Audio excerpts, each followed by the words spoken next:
आशा करता हूँ आप सब बहुत अच्छे होंगे। मेरा नाम है सिद्धांत अग्निहोत्री। स्टडी क्लोज पे आपका बहुत बहुत स्वागत है। बुकारेस्ट 9 क्या है, चलिए बात करेंगे। सबसे पहले तो भाई तुमने हमारा कोर्स लिया कि नहीं? जरूर कोर्स लो। हमारा जो मेमोरी मैजिक से आपको ऐसी टेक्निक बताई जाएंगे ना जिसके बाद कुछ नहीं भूलोगे तुम। तो अभी इसी वक्त इस कोर्स को लो और मजा आ जाएगी तुमको कसम से।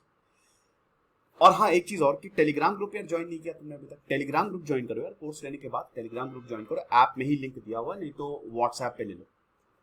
देखो, यहाँ पे 9 ईस्टर्न यूरोपियन कंट्रीज जो हैं, इन्होंने इंडियन एक्सप्रेस में एक आर्टिकल लिखा है।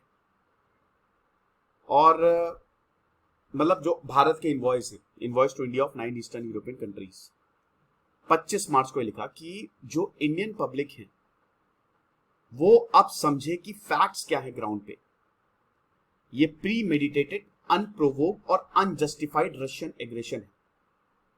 ठीक है, तो ये जो 9 ईस्टर्न कंट्रीज के इनवॉइस हैं, ये भारत को, मतलब इन्होंने इंडियन एक्सप्रेस में आर्टिकल लिखा है और ये बोला है कि भारत की पब्लिक अब समझे कि ग्राउंड रियलिटी क्या है। प्री मेडिटेटेड मतलब पहले से ही प्लान, अनप्रोवोक्ड मतलब हमने कुछ भी नहीं किया, वहां से आया है, और अनजस्टिफाइड मतलब आप बिना बात के यूक्रेन को अटैक कर रहे हो, ये बोला है। तो बुकारेस्ट 9 पहले है क्या?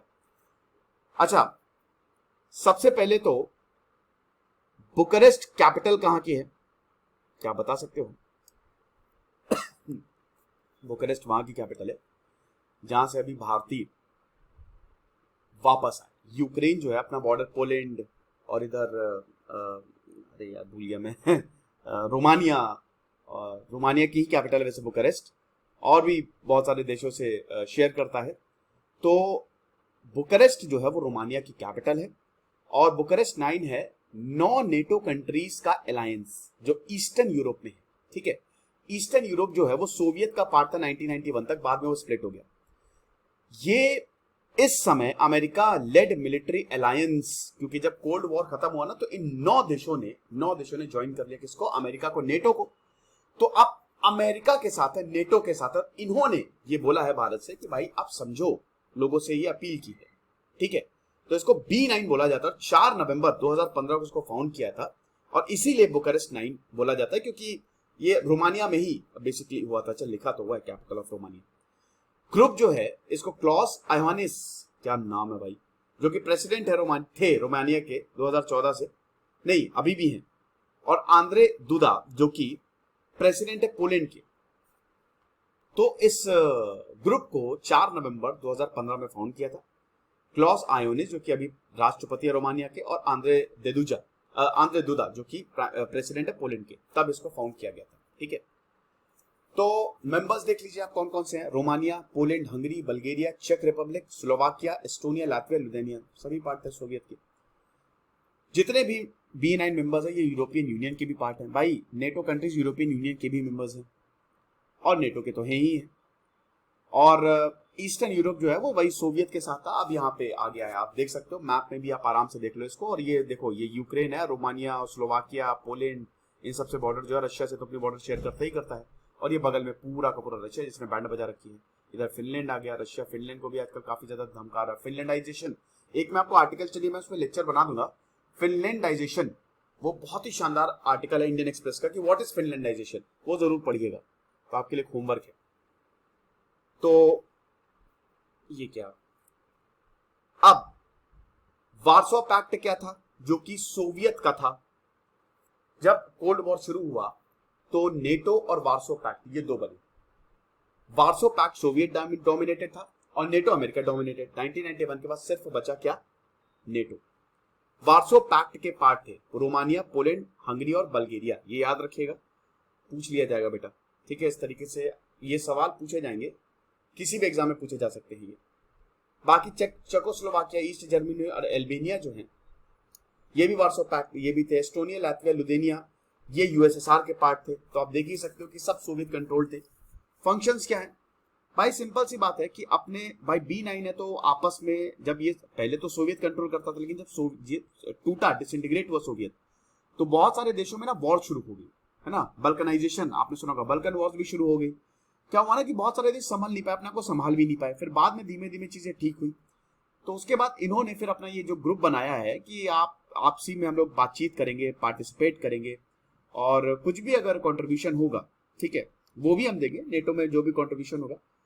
तो ये चीज, अब नेटो के मेंबर है तो जो भी नेटो बोलेगा, यानी कि एक तरीके से अमेरिका बोलेगा, वो मानेंगे ये। व्लादिमीर पुतिन, जब से यूक्रेन के क्रीमिया को व्लादिमीर पुतिन ने अपने कब्जे में लिया है, तब से पुतिन को ये अपोज कर रहे हैं। फिर डॉनबास का एरिया, लुहांस का एरिया, ये सारे एरिया भी, क्योंकि भाई ये भी पुतिन ने अपने लड़ाके में जा बेटा जाओ, जी लो अपनी जिंदगी, यूक्रेन के ये जो एरियाज है ना, तो उसको छुड़ा के लेके आओ, ये चीज है। अब बाइडेन ने ऑलरेडी ये बोल दिया है कि भाई जो नेटो जो कर रहा है बहुत बढ़िया कर रहा है, और वो जितनी भी नेटो कंट्रीज है, क्योंकि देखो भाई खतरा तो सबकी बैंड बज गई, सबकी हवा टाइट हो गई जब व्लादिमीर पुतिन ने इन्वेड किया। तो जब व्लादिमीर पुतिन ने इन्वेड किया यूक्रेन को, तो सबको खुद का भी डर सताने लगा ना, हमको ना कर दे। तो तभी से बाइडेन बोल रहे थे कि भाई परेशान मत हो, क्योंकि सब कहीं ना कहीं भरोसा तो टूटने ही लगा था सारे देशों को कि बाइडेन हमारे साथ भी ऐसे ही करेंगे ना क्या। तो उन्होंने बोला ना ना, हम तुम्हारे साथ हैं, कोई भी परेशानी की जरूरत नहीं है, ये चीज है। अब जैसे ही 24 फरवरी को, 1 महीने से ज्यादा होने वाला है वॉर को, अभी तक खत्म नहीं हुआ है। B9 जो है वो वार्सो में मिला, और उसके बाद फिर ये मीटिंग हुई, और फिर 25 फरवरी को यूक्रेन के प्रेसिडेंट व्लादिमीर जेलेंस्की ने बोला, इनसे स्पेशली भारत से भी अपील की थी, इनसे भी अपील की थी बुकारेस्ट 9 से, कि भाई कुछ भी करो, डिफेंस एड दो हमको, सैंक्शंस, प्रेशर, जो भी करना है करो, लेकिन हमको एक एंटी वॉर कोलिशन चाहिए, और नेगोशिएशन टेबल पे इनको लेके आना है। तो ये चीज, अब हाइलाइट्स देख लीजिए।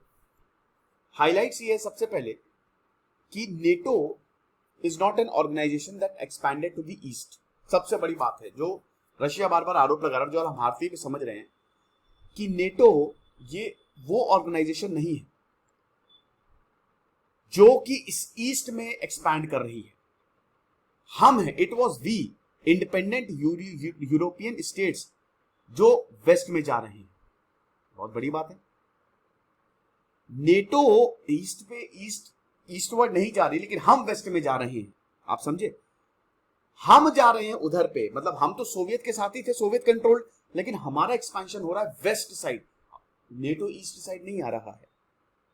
हम नेटो और यूरोपियन यूनियन का पाथ, जो रास्ता है, वो हमारे लिए आसान नहीं था, बहुत मुश्किल थी, क्योंकि ये सब सोवियत के पार्ट, सोवियत अपने हिसाब से चलाता था, तो मुश्किल था सारी रिक्वायरमेंट को फुलफिल करना।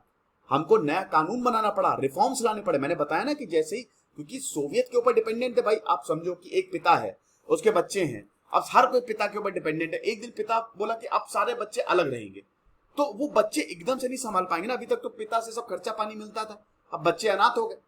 अनाथ नहीं हुए, मतलब बच्चे, मतलब जाओ यार, अब हम किसी और के साथ रहने जा रहे, तो बच्चे बेचारे, तो वही हुआ इनके साथ। उन्होंने बोला कि भाई हमने एक नया कानून बनाया, रिफॉर्म्स लेके आए, anti corruption, fiscal, judicial law सब लेके आए हैं।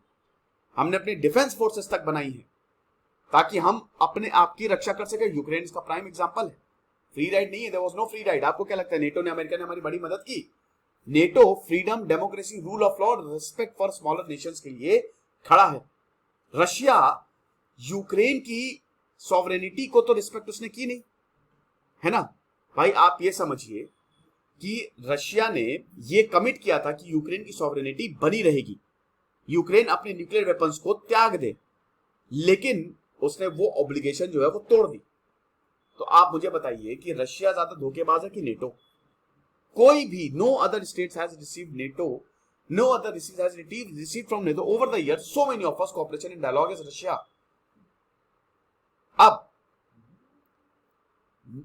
पार्टनरशिप फॉर पीस जब 1990s में हुई, हमारे जो देश थे, they were part of as non NATO members at the time to the creation of NATO Russia council. हम उस समय नेटो, भाई एक नेटो रशिया काउंसिल बननी थी। फिर 1997 नेटो रशिया फाउंडिंग एक्ट बना, which defined the cooperation between Russia and NATO. कहने का मतलब यही है कि भाई आप ये समझो कि सबसे ज्यादा तो नेटो को ने रशिया को दिया है, चाहे वो पीस की बात हो, चाहे वो काउंसिल की बात हो, चाहे वो एक्ट्स की बात हो, चाहे वो कोऑपरेशन की बात हो। हमने इतना तो हमको नहीं मिला जितना रशिया को मिला है, ये चीज है। अब रशिया ने क्या किया? रशिया ने अपने सारे कमिटमेंट जो है वो तोड़ दिए। हम तो रशिया के साथ ही, भाई पूरी दुनिया साथ में चलती है, लेकिन रशिया ने सारे कमिटमेंट्स तोड़ दिए।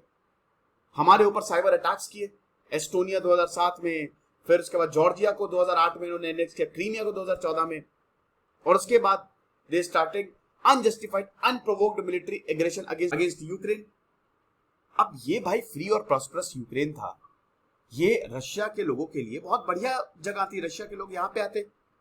यूक्रेन जो है वो अपनी वैल्यूज के लिए लड़ रहा है और हम उस पर विश्वास करते हैं। जनरेशन हमारी यहाँ पे लड़ रही है और लड़ेंगी। यूक्रेन जो है it has become a symbol of fight. Russia की मिडिलिस्ट कंट्री है और यूक्रेन उससे लड़ रहा है। कोई भी स्टेट एक बफर जोन नहीं चाहता है, मतलब बफर जोन का मतलब है यूक्रेन को बफर जोन बनाना चाहता है रशिया। अब ये जो ब्रूटल अटेम्प्ट्स हैं कि राइट्स को छीन लो, लोगों को मार दो, ये 21वीं सदी में तो इट इज अनएक्सेप्टेबल। ठीक है, तो ये कुछ इंपॉर्टेंट बातें कही हैं बुकारेस्ट 9 में। अब देखिए इसमें कितनी इसमें सच्चाई तो है, डेफिनेटली है। और ये भी बात है कि भाई देखो यूक्रेन को ही खाली प्रॉब्लम थी, रशिया और कोई देश को प्रॉब्लम नहीं कर रहा था, है ना। तो यूक्रेन को वैसे बात मान लेनी चाहिए थी, बट देखो अटैक तो अनजस्टिफाइड ही है, क्योंकि भाई जिसके ऊपर वॉर होता है वही जानता है। आप मुझे बताइए कमेंट बॉक्स में आपको क्या लगता है। दिस इज सिद्धांत अग्निहोत्री साइनिंग।